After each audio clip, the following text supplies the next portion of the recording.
Corinthians chapter 9. I hope that you have your Bible with you. Can I see that? Can you raise your Bible? Is that King James Bible? Amen. 1 Corinthians chapter 9, beginning from verse 19 down to verse 23. 1 Corinthians chapter 9, beginning from verse 19 down to verse 23. And if you are there, please say amen. We'll have responsive reading as I begin reading verse 19. And then when we reach verse 23, let us read all together. Can I hear amen? In 1 Corinthians chapter 9, verse 19, the Bible says, "For though I be free from all men, yet have I made myself servant unto all, that I might gain the more."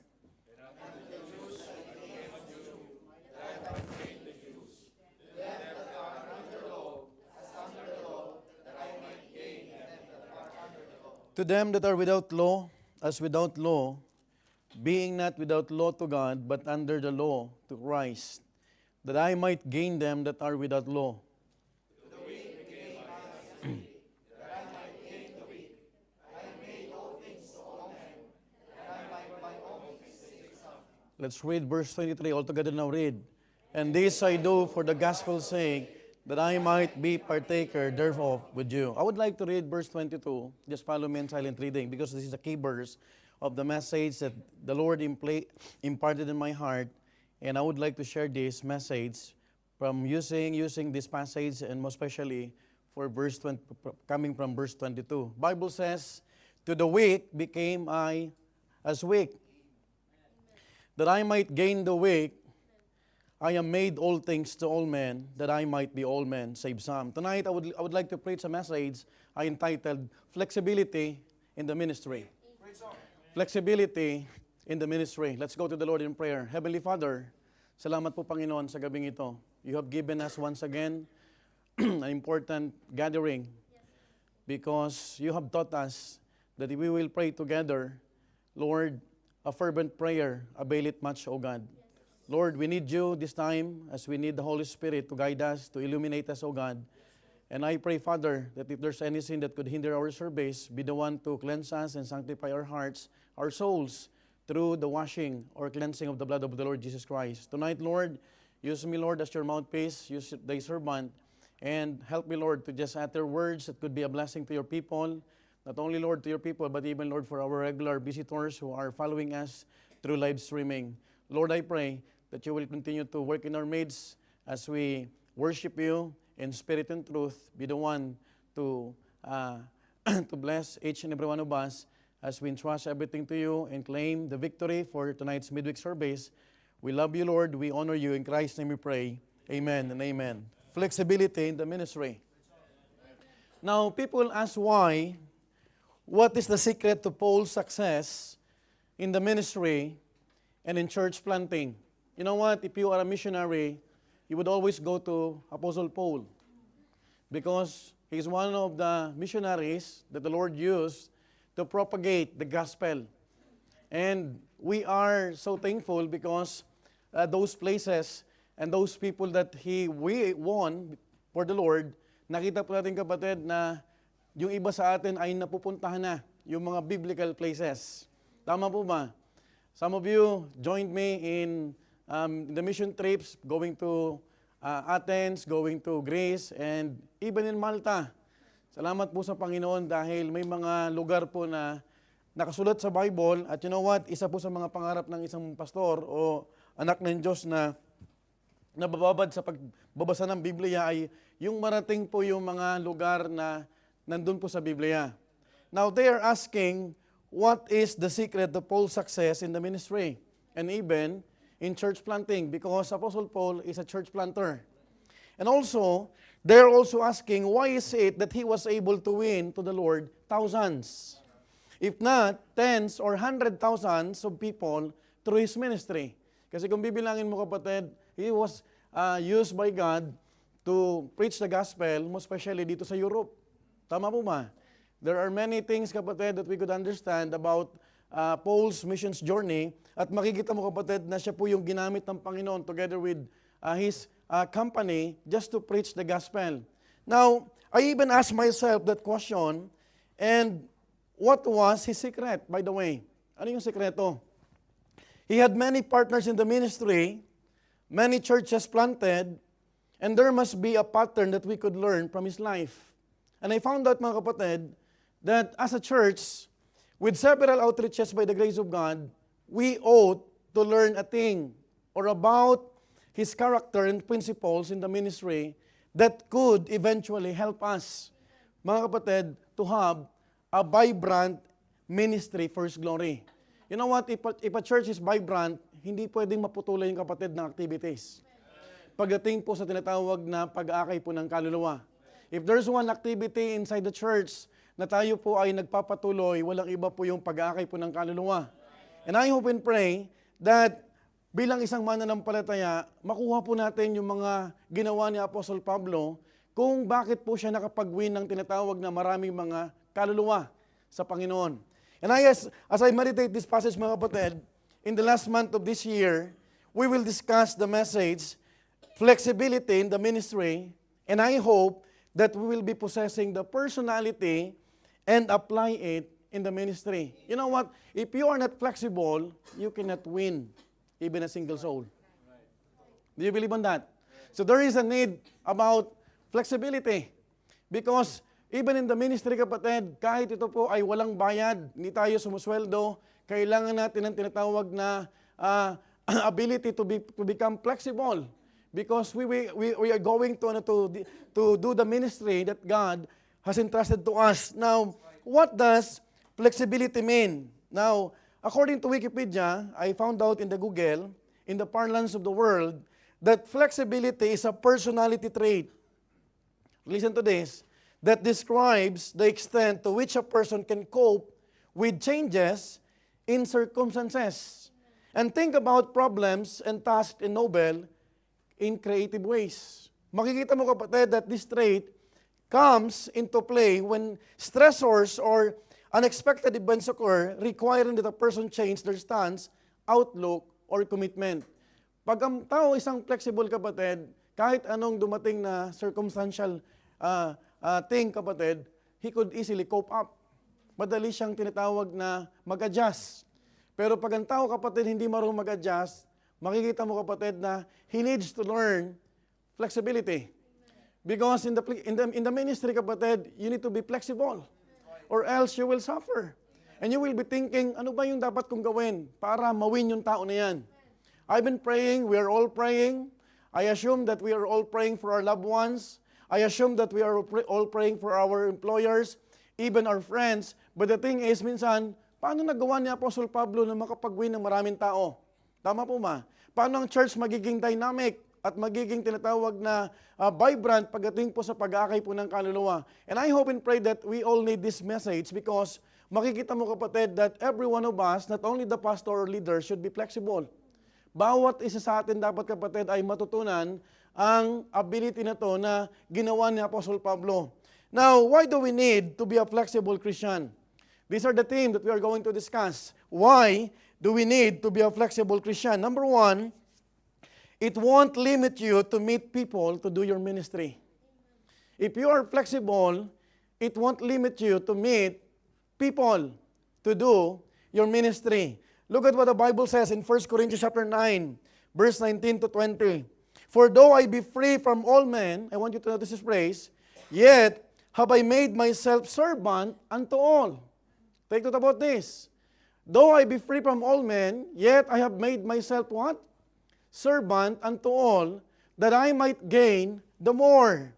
In verse 20, and unto the Jews I became as a Jew, that I might gain the Jews. To them that are under the law, as under the law, that I might gain them that under what? The law. Now take note, Apostle Paul here in this passage made himself clear that though he is not bound by any obligation before any man, yet he is willing to be the servant of all. Folks, ministry is service. Ministry is serving all. Ministry is taking Christ's yoke, kapatid, para sila po ay makakilala sa ating Panginoon. But if you have no plan to serve people, you have no place in the ministry. Mga kapatid, this is the reason why it's very important to understand bakit ba si Apostle Pablo nakapag-akay ng maraming mga kaluluwa. At magtataka kapatid, maybe he's an apostle. Some of us could think, mayroon siyang tinatawag na kapangyarihan. Hindi siya namatay nung kinagat siya ng venomous na ahas doon sa Malta. But you know what? That's not the secret. One of the secret, kapatid, is being flexible. Folks, whether to the Jews or not, he is willing to serve them just to gain anyone. Take note about this. Or to gain one faith, kapatid, in Christ. Yun ang goal lagi ni Apostle Pablo. Nasa isip niya, kapatid, hindi man niya mawin lahat, at least isa. At least dalawa. Tama po ba? You know what? Paul is not demonstrating that he is flexible in personality. But he is showing flexibility in the ministry. To win someone over to God's kingdom. Folks, sometimes we are flexing bad attitudes. But we must flex, kapatid, yung Christ mind, Christ likeness. In order for us to say, kapatid, that we are the salt of this earth. Sometimes, we need to flex. When we say flex, we need to boast about God's goodness. Hindi yung tinatawag na mayabangan sa atin ng tao. Hindi tayo tinuturuan, kapatid, na tayo ay magmayabang sa kung ano ang pinagyayabang natin, kundi ang tayo ay tinuturuan, kapatid, maging flexible para makita ng tao that we could be a blessing unto them. Mga kapatid, he is not limited to any nationality. But he is willing to meet diverse people because of the word ministry. Wala po siya, kapatid, na tinitignan. Whether he is a Jew, whether kung ano man yung kapatid. Remember, makikita mo, kapatid, si Apostle Pablo, sinabi niya, to the Jew, he became a Jew. Tama po ba? Kahit Hudyo yan, kinakausap niya. Kahit hindi Hudyo, kahit hindi nakakaalam ng batas ni Moses, kinakausap pa rin niya. He is very flexible, mga minamahal ko. Now, I want you to understand as I meditate this passage, if all Christians today would only be flexible, like Apostle Paul, we could have many chances to meet different people. I want you to understand this, who need the same salvation for their eternal destiny. The more na flexible ka, kapatid, the more na makakapag-usap ka at makakapag-meet ka ng tao. Pero pag hindi ka, kapatid, mag-a-adjust, you will be limited. Tama po ba? O, sino po sa inyo ang maraming nawiwitnessan? Kahit, kapatid, Italiano, kahit anong nationalities. Because you are flexible. Tama po ba? Hindi mo tinitignan na, hindi naman yan Pilipino. Tama mo ba? Some of you, kapatid, I really appreciate because hindi ka lang sumusugod, kapatid, na magbahagi because nakikita mo, kaluluwa yan. Now, there is a great need for more flexible Christians in our church today. Why?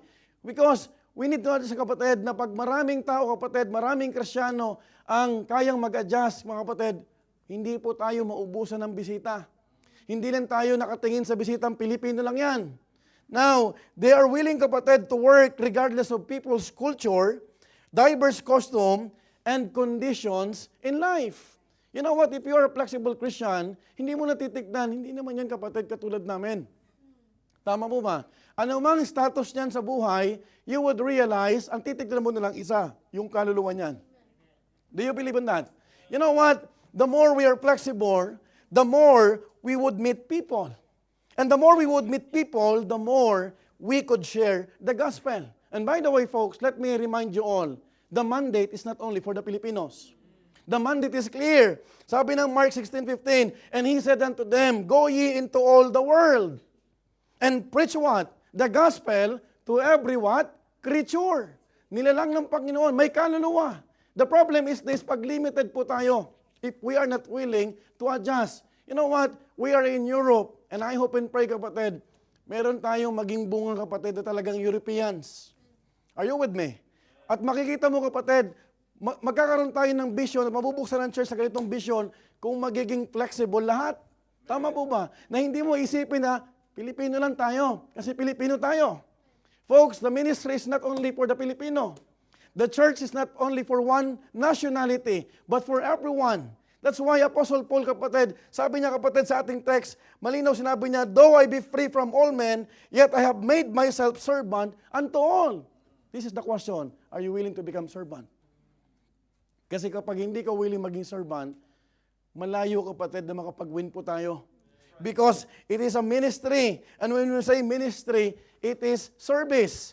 Folks, winning other people for Christ should be the basis of our flexibility to achieve our goal in the ministry. Bakit ba tayo nasa ministry?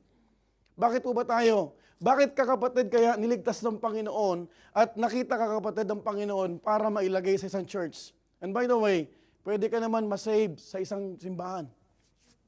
Nung ikaw ay nasa Pilipinas pa, bakit hinayaan ng Panginoon na makilala mo ang Panginoon dito pa sa Italy?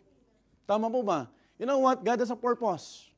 Because God can use many missionaries and pastors in the Philippines. Pero niloob ng Panginoon na dito ka pa. Pastor, ang edad ko ay 40 years na. Pero ngayon lang ako nakakilala sa Panginoon. For what reason? Gusto ng Panginoon gamitin ka. And you know what? I really thank God because the church, meron tayong mga young people. If they will not be aware about this, if they will not be flexible kapatid sa kanilang kaklase, madidipit yung purpose. Bakit nandyan sila sa school na yan? And the very purpose is what? Not only to finish their studies, but to spread the gospel. Kaya nga kapatid, hindi usapin kung parla bene ka. Hindi usapin na nakakapagsalita ka ng Italian. Ang usapin dito kapatid, are you flexible? Just like Apostle Paul. Because if you are flexible, kapatid, you would realize that flexibility in the ministry does not pertain to the compromise of biblical authority for the sake of unity. Hindi si Pablo, kapatid, naging flexible, kapatid, para mag-compromise. And by the way, folks, it is not bending the biblical stance, but forgetting our, what? Self-importance. You know what? Hindi ibig sabihin na flexible ka, makikipag-compromise ka. You should know your doctrine. You should know the stand of the church. You should know where you need to go every Sunday. That's not, kapatid, flexibility, kapatid, na nakikipag-compromise ka sa tinatawag na ibang pananampalataya. Ang pagiging flexible ni Apostle Pablo, to the weak, I become weak. Ang ibig sabihin, kapatid, hindi ako, kapatid, sabi ni Paul, sa mahina ako'y naging mahina din. Hindi ibig sabihin ni Apostle Pablo na yung kahinaan ng tao, naging kahinaan din niya. Ang ibig sabihin ni Apostol Pablo, kahit abogado ako, kahit ako'y nakapag-aral, yung mga kausap ko hindi nakapag-aral, inaabot ko. Yun ang ibig sabihin, kapatid, to the weak, I became what? Weak. To the Jews, I became Jews. Tama po ba? Minsan, kapatid, nakikita mo, kapatid, you want to win, you want to gain your loved ones, and you are compromising. That's not flexibility, kapatid, because being flexible is what? Reaching them. By standing firm of your doctrines. Tama po ba? Pag alam mo ang doktrina mo, kapatid, hindi ka, kapatid, matitinag. Some of the brethren, kapatid, some of the Christians today, nakakalungkot, ang tagal mo ng Kristyano, hindi mo pa alam na ang church mo ay totoo. I hope and pray that you will really thank God and you will search the scripture. Ito bang church na ito pinapupuntahan ko ay talagang church ng Panginoon? Because it is futile to stay in a church na hindi mo alam kung anong doktrina ng church na pinupuntahan mo. Tama po ba? You know what, kapatid? It's not bending the biblical stance, but forgetting our self-importance.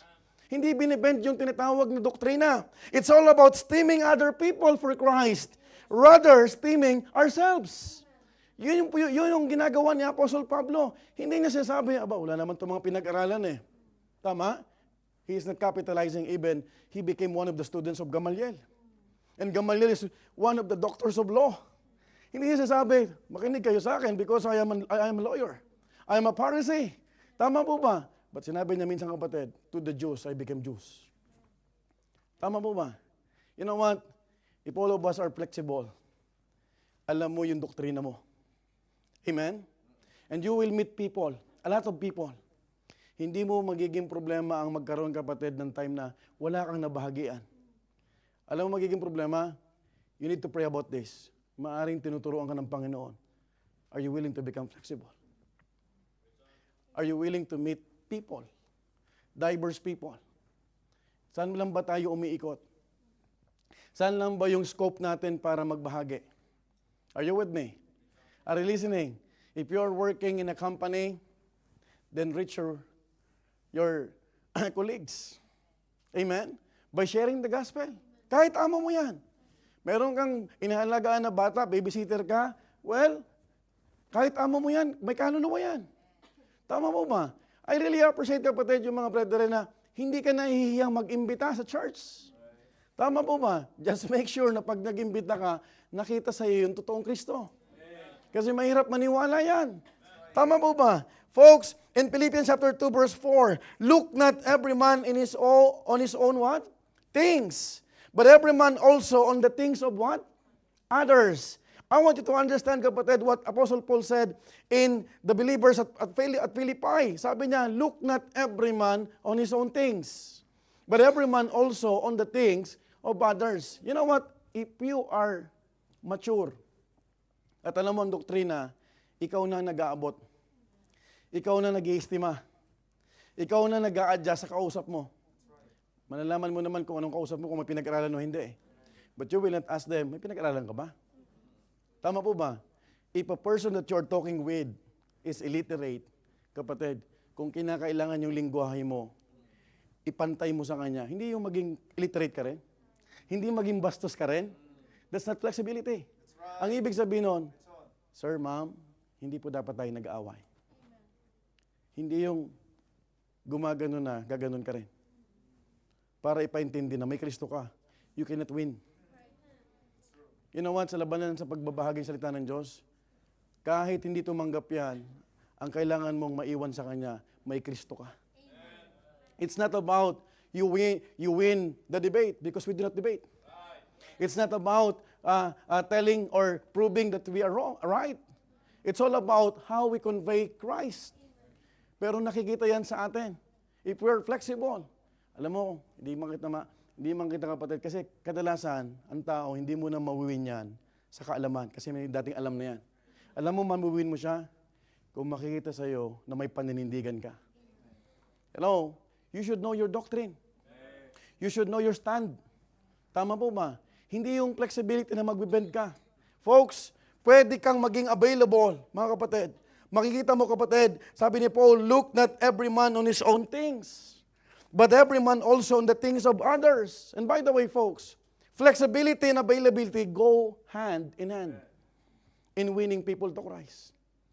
Kahit, kapatid, ikaw ay marunong nang mag-adjust, pag hindi ka naman available, wala rin yan. Are you with me? Folks, pwede ka maging available sa gawain ng Diyos. Ngunit kung hindi ka flexible, wala itong saysay. Dahil mamimili tayo kung saan, sino at paano lang tayo magpapagamit. Even in our ministry, you need to be flexible to your department. Hindi yung pag ginusto mo, yun ang masusunod. Tama po ba? Hindi yung pag ikaw may alam, yun lagi ang masusunod. You need to be flexible.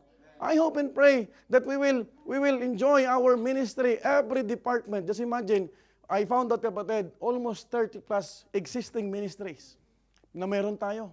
Nasamantalang noon, bilang ko sa kamay ko anong ministry. Tama po ba? But God is allowing us to expand the ministry. And I hope, kapatid, that we will learn how to become flexible. Na iniisip po, kapatid, yung tinatawag na kasama mo sa tinatawag na department na yan ay hindi mo katulad ng alam. Ba't hindi mo papamukha sa kanya, wala kang alam, makinig ka sa akin. That's right. Ako ay nakapag-Bible school, ikaw hindi. That's not what Apostle Paul did. You know what Apostle Paul did? Inabot niya lahat ng uri ng tao para maligtas. Amen po ba? Tama po ba? Yun po yung blessing, kapatid, if we are flexible. I hope, mga kapatid, meron po tayong ganitong tinatawag na gift or ability, kapatid, na galing sa Panginoon because we could win more. Just like what the Bible says again in our text, that I might gain the more. And unto the Jews, I became as a Jew that I might gain the Jews. To them that are under the law, as under the law, that I might gain them that under what? The law. Now, why do we need to be a flexible Christian? Number one, it won't limit you to meet people, to do your ministry. Now, itong Sunday, marami kang makikitang nationalities. Question is, are you going to become flexible? Are we ready? Sayang na mag-iimbita tayo dito na hindi naman tayo ready. Right? Tama mo ba? Now, I hope that we will realize, sa loob ng church, pantay-pantay. Pero we need to reach those people according to their culture, customs. Kasi hindi yan, kapatid, pare-parehas. Iba't iba ang pinanggalingan yan from different walks of life. Iba't ibang uri ng tao. Pero ang tanong, mag-iimbita lang ba tayo dahil may December cantata? O mag-iimbita tayo because it's the mandate of God? Now, the question is, gaano tayo kahanda? Kasi pag di natin ito napaghandaan, sayang, yung first impression sometimes it lasts. Yung church na nag-imbita sa akin, kapatid, ay disorganized. We need to understand, lahat tayo, kapatid, kailangan maging flexible. Tama po ba? In accommodation, in welcoming them, na hindi makita sa atin nagsisimangutan kayo dyan. Tama po ba? Kasi mag-iimbita ka tapos makikita dyan na mayroong mga frown face. Dapat laging smiling face. I love to see choir na nakangiti lagi. Pati upo, natatago naman pala eh. Oh, di ba? Mahirap, pero yun ang kailangan. We need to flexible. Kahit yung upo mo, hindi mo pwedeng palabasin. Magiging flexible ka, na nakangiti ka pa rin kahit yung boses mo, wala na. Mahirap, pero yun ang dapat. Tama po ba? To reach them and to win them. Kahit sa awitin, kapatid, you could exhibit, kapatid, flexibility. Na kahit hindi mo naman forte yan, kahit hindi mo naman talaga expertise yan, because you want to win them, you want to convey the songs, the message of the songs, titisin mo. Tama mo, imagine 6 songs, naubo ka na, itatago mo dahil uulit ka ng practice. Tama mo ba? Ngawit na ngawit ka na, talagang nakaganon pa rin, but that's flexibility. Kasi pag ang tao, kapatid, hindi flexible, you will not meet people. Hindi pupuntahan ng church na ito na maraming tao. And by the way, kapatid, in order for us to win more for the Lord, we need to meet more people. Because hindi natin hawak kung sino ang totoo at tatanggap dyan. Our job is to preach the gospel. Folks, it won't limit you to meet people to do your ministry. Number 2, it won't limit you to go places for the ministry. It won't limit you to go places for the ministry. I would like to read verse 21 to 22. Look at what the Bible says. In 1 Corinthians 9:21, to them that are without law. Ibig sabihin, hindi ito mga Hudyo. They don't know about laws of Moses. As without law, being not without law to God, but under the law to Christ, because the law of Christ is for everyone. Hindi na pinag-uusapan kung Hudyo or Gentiles, because the law of Christ is constant para sa lahat. That I might what? Gain them that are without law. I would like to read verse 22. To the weak became I as weak, that I might gain the weak. I am made all things to all men. This is very powerful. I am made all things to all men, that I might by all means what? Save some. Wow! If all members of the Bethany Baptist Church, Milan, together with the outreaches in Malta, in Norway, in Switzerland, in Rome, will think about this. Hindi man lahat, but to save some. By all means, gagawin mo ang lahat para sa kaligtasan ng tinatawag na kaluluwang wala pang Panginoon sa buhay. Let us be reminded, kapatid, that Paul is a Jew with a Roman citizenship. And he is writing to the people of Corinth while he was in Asia Minor, specifically in Ephesus. Because the first Corinth, kapatid, was written in Ephesus. Nasaan siya? Asia Minor, that's in Turkey. I want you to notice this. Paul is a Jew, isn't it? With a Roman citizenship. Dalawa na. Tama po ba? And he is writing to the people in Greece, sa Corinth. 3. Saan siya nung panahon ito sinusulat to? Nasa Turkey. Asia Minor, 4 na lugar.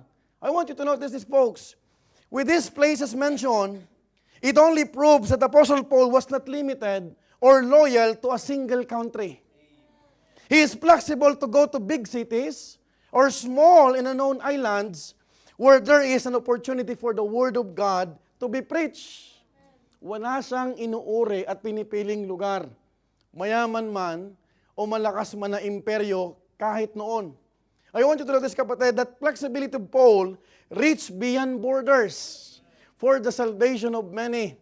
Look at this. We are almost done about beyond borders. And I hope, kapatid, going beyond borders, kapatid, is not only, kapatid, dun sa mga outreaches natin. Even in our Jerusalem. If we are in Milan, our Jerusalem is in Milan. Tama po ba? Pero wag ka, kapatid, magkaroon ng limitasyon sa lugar na doon ka lang parati pumupunta. You go to another place. Hindi yung common place. Tama po ba? Now, makikita mo kapatid, that when Paul said that I might by all men save some, he is not only referring to any kind of people, but he is willing to go to any place where God called him. Yun ang blessing kay Apostle Pablo. Because you would realize that Apostle Paul is thinking to win souls sa iba't ibang lugar. Kaya nga okay lang kay Pablo kapatid kahit anong mangyari. Ang kanyang layunin kapatid ay makapagbahagi ng salita ng Diyos. I do believe with all my heart. I once shared this statement to in the conference. Don't be loyal to the flag, but be loyal to the Great Commission. Kasi kakaisip mo sa flag, hindi naman ako tinawag doon hindi ka magsusuluin Tama po ba? Now folks, listen, kung nasa Milan ka pa ngayon, sa Milan ka magsuluin Tama po ba? Don't think kapatid, tinawag ka sa Rome, tinawag ka sa Malta, doon lang ako magsusuluin Malta, brethren, if you are in Malta right now, yung baleta mo ang Jerusalem. You saturate baleta. You saturate yung tinatawag na Stavanger. Kayong mga taga-Norway, kayong mga taga-Switzerland, all our brethren in Rome would realize, would understand kapatid, na hindi pwedeng malimitahan tayo kapatid if you are flexible Christian. Folks, when Paul said, I might by all means save some, makikita mo kapatid that a flexible Christian will always fit to any place as long as there are lost people to be won for Christ. Hindi ka kapatid nakadepende sa lugar. You know what? Nakadepende ka saan? Kapag ang lugar may kaluluwa, may opportunity. You know what? The goal of going to many places in the ministry should not be tourism, but evangelism.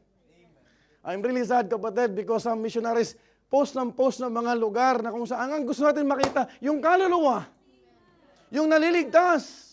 Tama po ba? That's why you cannot blame other pastors, other churches. We don't want to support those missionaries, puro deputation, puro tinatawag na, pagpapakita ng tinatawag na mga lugar na magaganda o tourist spots. We do not need that. We need those souls. We need converts.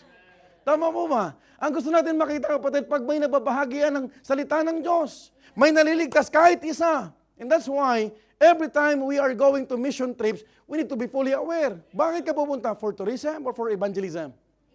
You have to realize this. That's why, nalala ko sa Switzerland, when we had mission trip, our first evangelistic service, sumama yung ibang mga kapatiran. We have no time to roam around, even dun sa lugar na ni Sister Tess. But I'm happy because they are not complaining. Pastor, okay lang, ang mahalaga may naligtas. Because we were there not for tourism, for evangelism. And pag nakita mo kapatid, sa Sister Tess, she was very flexible. Pag may bisita, kakausapin. Minsan, may mga gift ang isang Kristiyano na hindi mo alam, nakakatulong ka ng maigi. Kasi kahit sinong nandyan, kaya mo mag-accommodate. Tama po ba? We need those kind of people. Those kind of Christians na hindi mo pinipili. Tama? Na kahit may sakit yan, tinutulungan mo.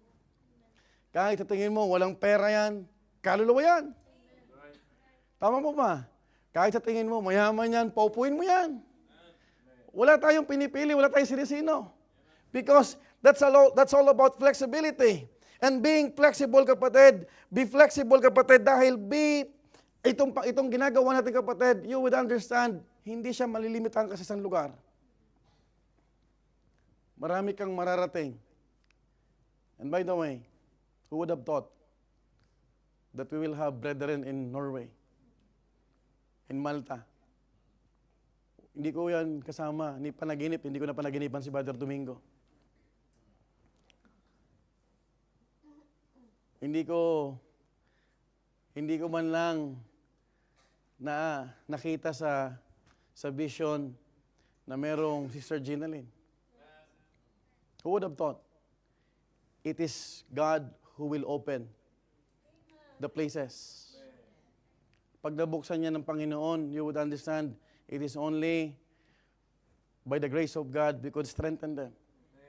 Amen? And I thank God because itong church na ito, kapatid, kapasalamat ako dahil when we say missions, failed missions endeavor, pagdating sa Europe, ang naalala nila may Milan. And whether we like it or not, Bethany Baptist Church Milan is already a base, a mission base. Kaya nga, I would love to tell you and encourage you, next year, we'll have satellite Bible school.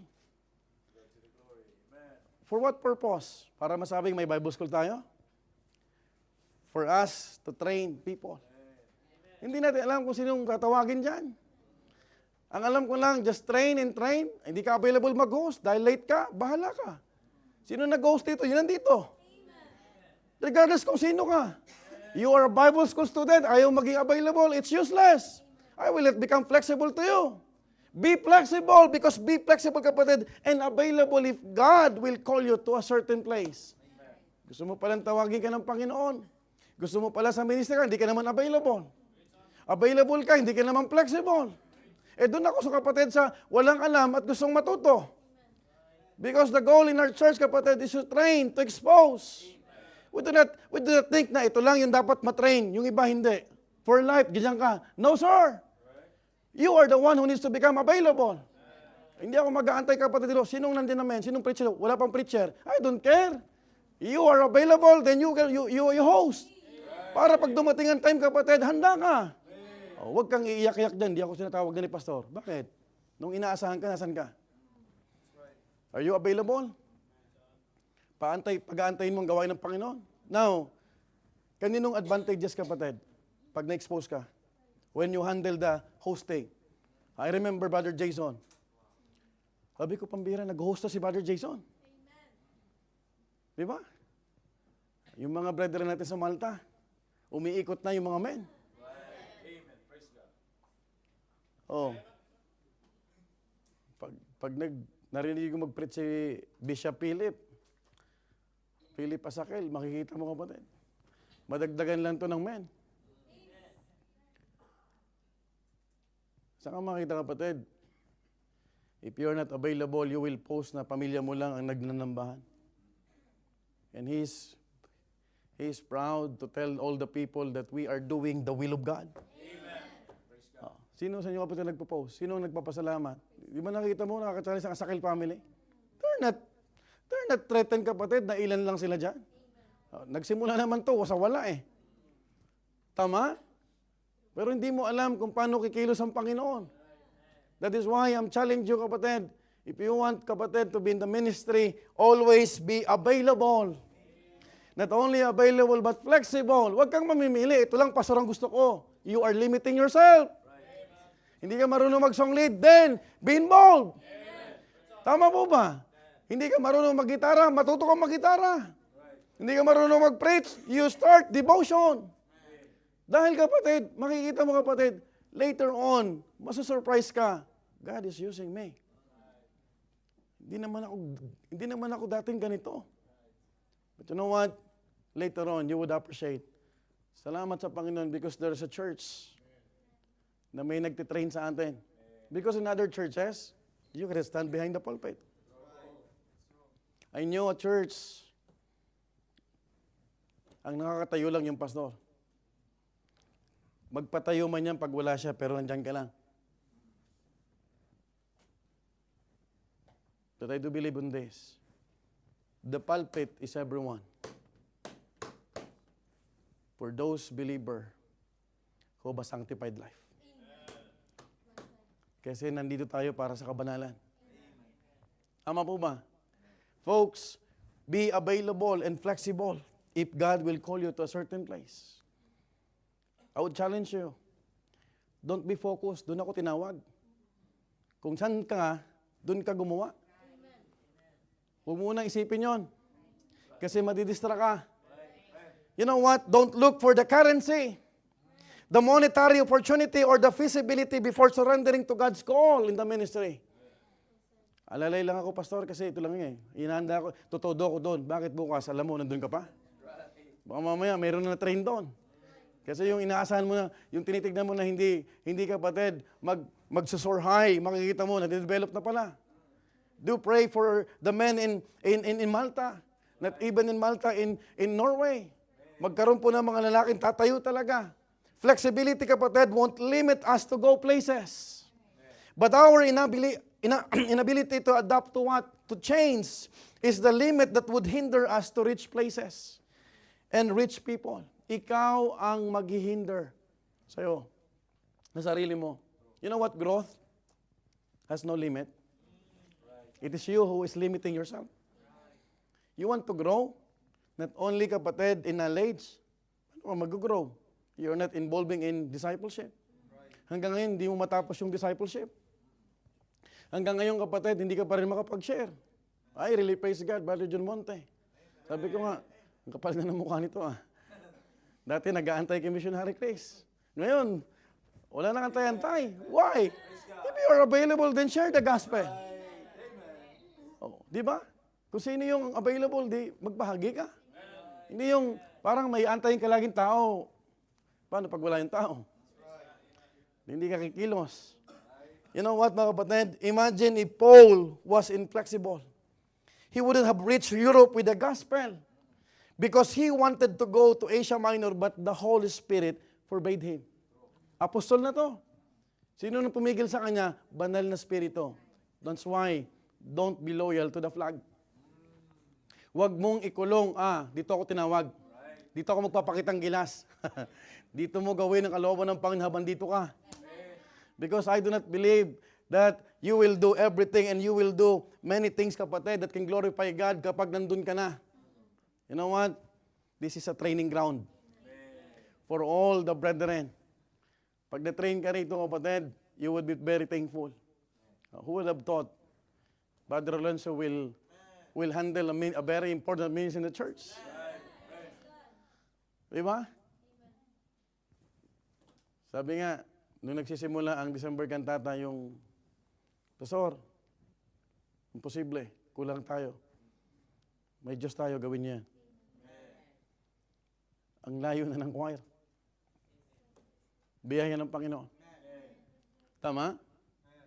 And I talked to the head department just last Sunday. It's no longer a one-man team. Kung ikaw leader, you have to train your subordinates. Kasi hindi tayo naniniwala na pag wala na yung leader, pilay na. Hello? Are you with me? Hindi uso rito, kapatid, yung star player. Na aasa ang church, aasa ang department sa'yo. Kailangan umasa tayo lahat sa Panginoon. Amen po ma? Because He's the one who put us in the ministry. It's not me. I am God. God's chosen vessel, kapatid, na ilagay ka dyan. And I'm always praying. You don't want to be involved. Ikaw yan. Pero sinong talo? Tama po ba? Pero makikita mo, if you are developing yourself, makikita mo, kapatid, just like Apostle Paul, kahit gusto niyang pumunta doon, but sabi ng Holy Spirit, wag dyan. So hindi lahat ng gusto natin nasusunod. May mga gusto tayo na ayaw ng Holy Spirit. Imagine if your heart is already settled that you are called in Rome, in Malta, in Norway, in Switzerland. You set your heart there, but God had another plan for you. Will you be flexible again? Will you be flexible like Paul? Or would you rebel and lose the fire in your calling? It's very dangerous. Hindi naman ako nandyan eh. Hindi naman ang gusto ko. Dati tinanong mo ba ang Panginoon? Gusto ba ng Panginoon dyan ka?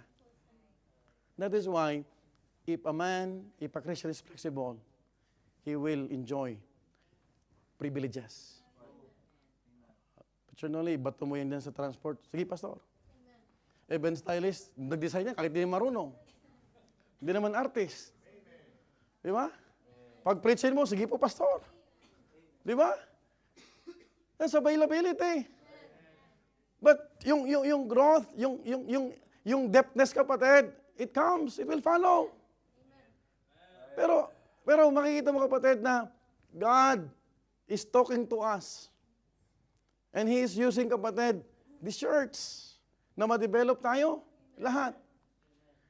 Basta maging available ka lang. Huwag mong lilimitahan sarili mo, ay hindi naman ako dyan. Hindi nang gusto ko. Tanungin mo lagi yung gusto ng Panginoon. You will not be disappointed. Tama? You are given a 1, 2, 3 ministry. Be excited next year. Lord, I want to have another ministry. Hindi lang yung bago, hindi lang yung gusto mo. Dapat pinagpipray mo yan. Tama po ba? Dahil pag ayaw mo na sa ministry.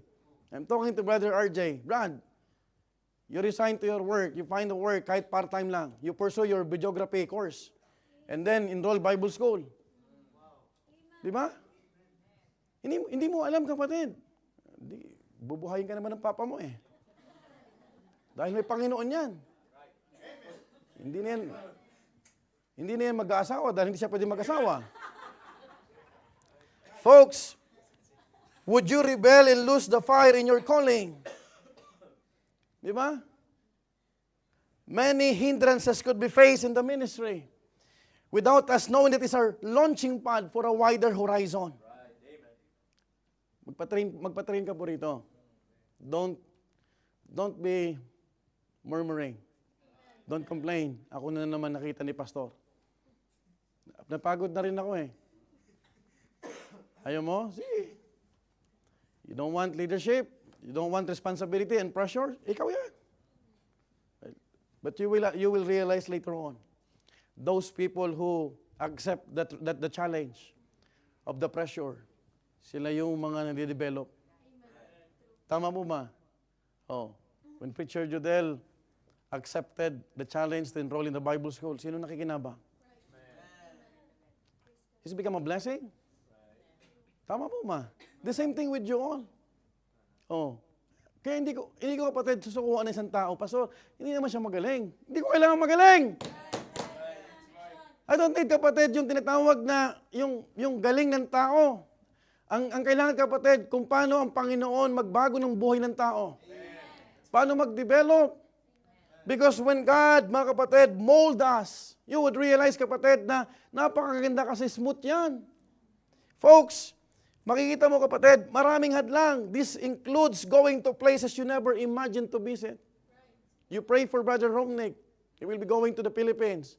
Yung kanilang island, wala pang Baptist church na pumupunta. And I am burdened. Sabi niya, Pastor, ang daming, yung barangay captain doon, kamag-anak namin, isang church na, ni isang Baptist, wala. It's an island. From Cabuyao, going to his place, 1 hour. Sakyan. Sabi ko, asan yung mga manggagawa? Kaya makikita mo kapatid, God is delaying His second coming because marami pang hindi pa na-evangelize. And I am challenging kapatid, you see, sabi ko, the need na nagdi-discipleship ka, nag-share ka na ngayon because kung mag-aantay ka at mag-aantay na wala naman kapatid, ikaw pala yung gagamitin ng Panginoon. You need to be flexible and availability. Napakahalaga ng availability. Lord, hindi yung preaching, natutulog ka dyan sa may piano. Wala kang matutunan dyan. You are wasting time there. Every time you are here in the worship place, wag ka magtago dyan. Yan ang sinasabi ko eh. Give time for everything. Huwag yung sagarin yung trabaho kasi linggong umaga, para kang manok na sipunin. Hello? Pagtapos ng service, wala kang matutunan. There's no growth. Sinong lugi? Ikaw. You have to be excited every time na nagpupunta ka sa church. Tama po ba? Kahit paunti-unti, and you will realize, kapatid, God has a plan for all of us.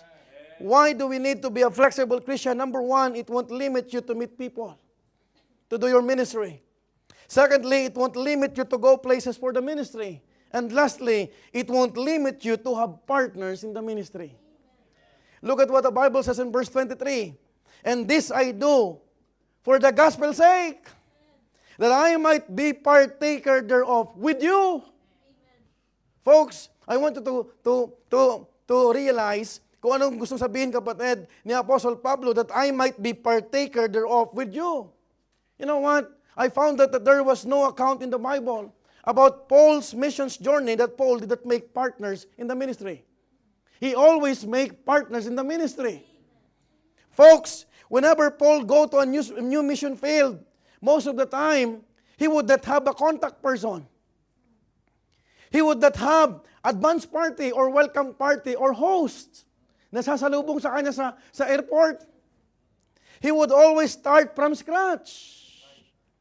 That is why he is not threatened to be left desolate by the people, because he knows how to work God alone. He's flexible. And mind you, folks, God never failed to give him the right partners in the ministry. Wala kang makikita, kapatid, na pumunta si Paul doon na may kakilala na. Lagi siya gumagawa ng tinatawag na magiging katuwang niya sa gawain ng Panginoon. You know what?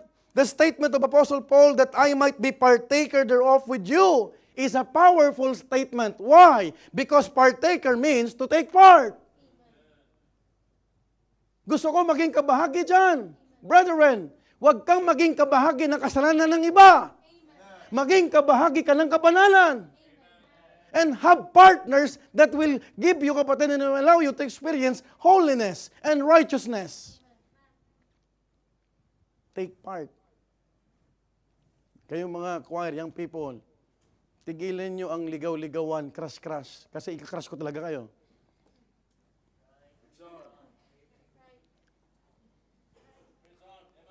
Minsan mga twinning-twinning nyo, tinin nyo, magiging triplet kayo dyan. I am telling you, it's not time for that. Dadanasin nyo talaga ang Semana Santa, sasabihin ko sa inyo. Kaya makitang December, January, winter time, may Semana Santa. You continue doing that. If the pastor is allowing you and trusting you, panghawakan mo yan. May madaling kausap ang pastor nyo. I am the one who is vouching to your parents. Pero pag ikaw ay hindi nakikinig, sabihin ko sa iyo, you could not have partners in the ministry if you are not a flexible person. And mind you, folks, we must all be partakers of someone's spiritual growth, not someone's downfall or failure.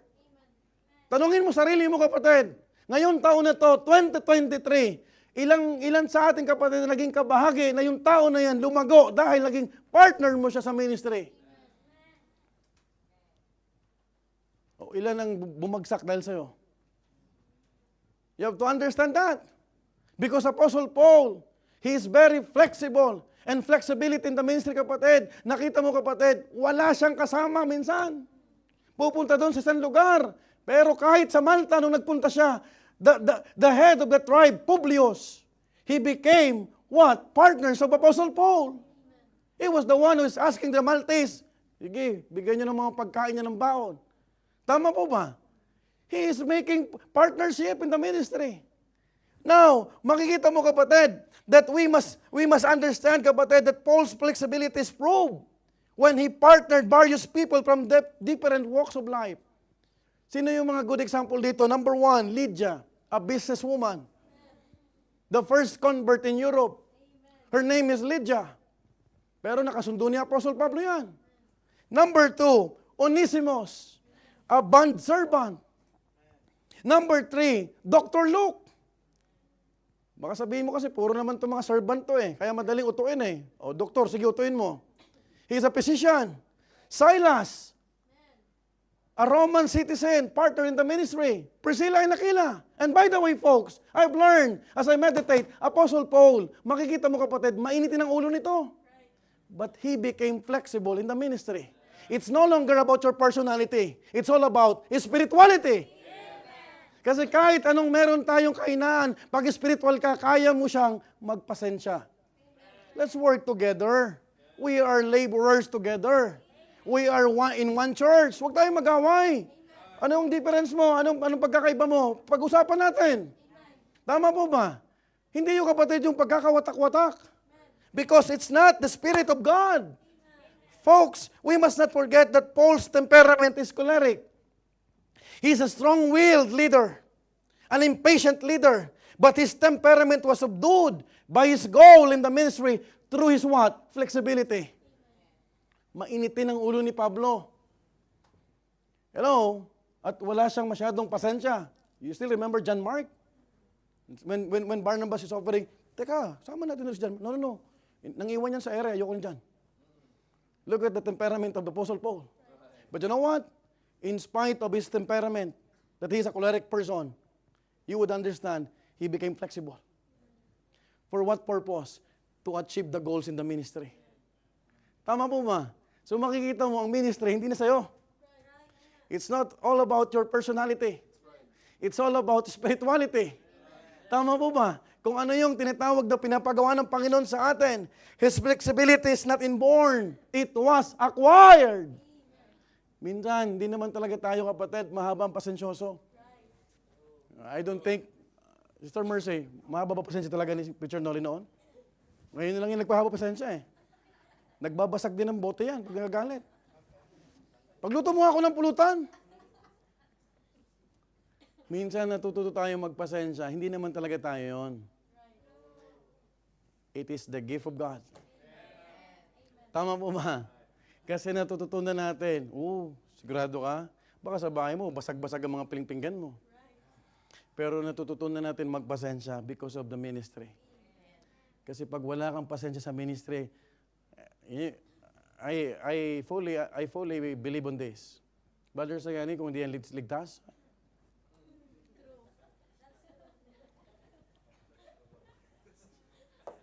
niwala ka sa akin. Yung ganyan mga galawan, tinginan pa lang, Pilipino, di ba? Diba? Bargas to ah. Di ba? But because of the ministry. Hindi naman pwede maging head usher yan na babargas-bargas yan. Inaano tayo ng Panginoon. Minomold. Alam mo yung papel de lia? Pag magaspang yung kahoy. To give you an illustration, hindi naman to naging, nung tinabas to sa trunk, ganito na yan. Dumaan to sa proseso. Pinakinis, binabapping. Alam mo yung bapping? Pininturahan, ngayon smooth na. Wow. Uy, si Brother Sagani, wow. Uy, si Preacher Nolly, wow. The reality is this, nade-develop po tayo pag nasa ministry. So, walang dahilan na pag may problema ka, idadamay mo ang ministry. Because that is the tool of God for us to grow. Ang problema, dumadaan lang yan. Tama po ba? Take it as a challenge. Makikita mo, kapatid, you love your ministry. Kasi hindi naman yan sa tao. Sa Panginoon yan. And the moment that you love the ministry, buhay mo na yan. Hahanapin mo. Pag hinanap mo na yan, kapatid, you would understand, Lord, grabe ka pala magbigay ng grasya. Because it's no longer you. You know what? In your ministry, how many partners have you made? Itong 2023 na to, ilan ang naging kapartner mo? O ang tanong, ilan ang nakaaway mo? In the ministry, we should make or collect partners and not enemies. I would like to read 1 Corinthians chapter 10, verse 32 to 33. Give none offense, neither to the Jews, nor to the Gentiles, nor to the church of God. Even as I please all men in all things, not seeking mine own profit, but the profit of many, that they might be saved. Ang tinitignan mo na lagi, maliligtas yan. Amen? Tama? Tama po ba? Oh, sino bang magkakala na may Brother Art na magkukommit na every midweek? Lahat nagkasakit, siya lang di nagkasakit. Mga mahinang nilalang. Di ba? Ang hinahanap mo na pag nasa ministry, hindi yung benepisyo mo. Paano ka makakatulong sa department mo? Amen? Pag nakikita mo ang kasama mo sa soul winning, hindi pa nag-share, sige sis, makinig ka, you try this. Pag di mo na kaya, susuportahan kita. You're not thinking about your prophet. You're reporting. You are thinking what Apostle Paul taught. The prophet of many that they may what? Be saved. In 1 Corinthians chapter 3 verse 9, we are laborers together with God. Tayo pwede mag-away-away. We are God's husbandry. Kung tayong tumulad sa iba, na ang tingin sa church competition, you know what? I am thankful to the Lord. Even for those people who left the church, as long as they're continuing in their faith, magpatuloy lang sila. Tama po ba? At wala tayong bitterness, kapatid. Why? Because hindi mo naman pwedeng ipilit, kapatid, ang church sa isang tao na hindi naman niya nakikita ang sarili niya, lumalago siya sa biyaya ng Panginoon. Oh, I would love to have, kapatid, yung mga tupa, kapatid, na you will enjoy the blessings of God. The preaching of the Word, the training, the privileges. Kasi pag pilit yan, mahirap yan. Tama po ba? There's a lot of churches here, Baptist churches in Milan. Tama po ba? But we do not compete them. O kahit ka inaagawan tayo, kapatid, ng bisita, tuloy lang. Amen. We do not throw garbages. Hindi uso natin, kapatid, na ganito, ganyan. Hayaan mo sila. Right. Walang masasave dyan. You know what, kapatid? We are God's husbandry. Ye are God's building. Remember, every one of us is God's building. The word building means temple. Kung templo to ng banal na spirito, hindi ka, kapatid, magsasalita ng kung ano-ano. Hindi spirito ng Diyos yan. Tama po ba? The fruit of the Spirit is what? Love, joy, peace. Tapos sasabihin mo, kapatid, may banal na spirito yan. Kung spiritual yan, kapatid, hindi yan magsasabi ng kasiraan ng iba. Right? Now, who among you could raise your right hand? Si pastor nagsasabi ng laban sa kanila. Siraan mo yan. Wala akong matandaan. I've been pastoring this church for almost 12 years old. 12 years. Pero sinasabi ko sa iyo lagi, yan mo yan. Let's focus. Let's do the main thing. Amen? Gusto nila yan eh. Pero gagawin natin yung gusto ng Panginoon. Because pag gusto ng Panginoon ang ginawa natin, kasama natin siya. Look at what Apostle Paul, kahit saan siya nakapunta, anong ginawa ng Panginoon? The Lord bless him. And he made partners in the ministry. Hello? You know what? Kinakausap ko nga si Sir Tess nung last time, Switzerland. There's a couple who would like to be partnering with us. Pastor, may desire ako sa Norway. Kahit maging alipin niyo kami dyan. Kilala ni Sister Tess yung church sa pinanggalingan niya. I want to serve because my burden is Europe. Oh. Sabi ko, let's pray about it. Kasi pagkalooban naman ng Panginoon, walang makakaharang dyan. And you would say, kapatid, if the church will expand, will grow, because we are all flexible, we'll be grateful sa bawat ministry na binibigay ng Panginoon. We should go back to the fact that the key ingredients to making partners in the ministry are flexibility, empathy, amicability, which could be perfected by our spirituality. I hope that you will take note about this. Babalik tayo lagi na kung gusto natin maabot ang pinapagawa ng Panginoon at magkaroon tayo ng partners, hindi enemies, we should be flexible. We should think about other people. May dinagdag na naman tayong missions partner.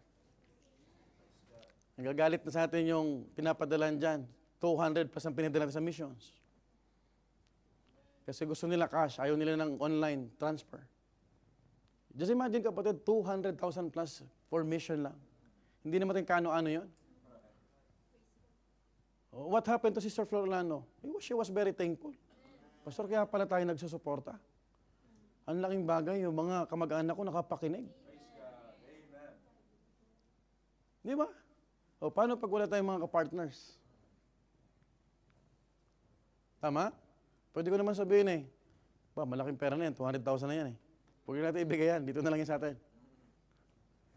But we are not making ourselves. We're making partners. By the grace of God. Yung mga preachers in charge natin, may kasama na kayo sa budget. Pamasahe sa Rome, pamasahe sa Malta, sa mga mission trips. Kaya siguro doon magtatrabaho ka. Hello? Make sure that you will do the work of God. Because we need to be a good steward of God's resources. And it's a challenge. Sabi ko nga, darating ang time, mababawasan tayo rito. Family units. Okay lang. God will replenish. You know what? If you will count Bethany Makati, membership, mas mataas pa sa Katipunan. But because of missions, labas dito, labas doon. And Pastor Nable, he has a great visions about world missions. He doesn't care about ilan lang matitira. Kaya makikita mo, Pastor, bakit 3,500 lang? Ang tagal ng church yan. Tignan mo naman ang mga missionaries. Wow. Amen. Praise God. Now, kung mawawala yung mga family dito, hindi na-open dahil sa Thanksgiving service, sa Thanksgiving bow, kundi nagsuko ng buhay sa mga lugar. Europe! Europe needs the gospel. We are so privileged. Maraming gusto mag-penetrate. Maraming gusto makapunta, but we are already here. We just need to have partnership. Ay sabi ko sis, you testify before the church. Kung anong halaga ng mission support. Akala natin ganun-ganun lang. Tama? Tama po ba? Flexibility in the ministry. And I hope, before we will start the 2024, we will all be flexible. Iisipin natin lagi yung kaluluwa na maliligtas. I hope and pray that you will not limit yourself to the people, to the places, and to have partners in the ministry. Because we learn from Apostle Paul, who became a great missionary of the Lord Jesus Christ. He demonstrated flexibility in the ministry. Hope and pray that we could learn these important truths na ginawa ng Panginoon sa buhay ni Apostle Paul. Hindi siya nag-bend ng doktrina. Hindi siya nag-compromise. But he learned how to subdue even his own weakness for the sake of the gospel. Let's all stand and we'll pray. Heavenly Father,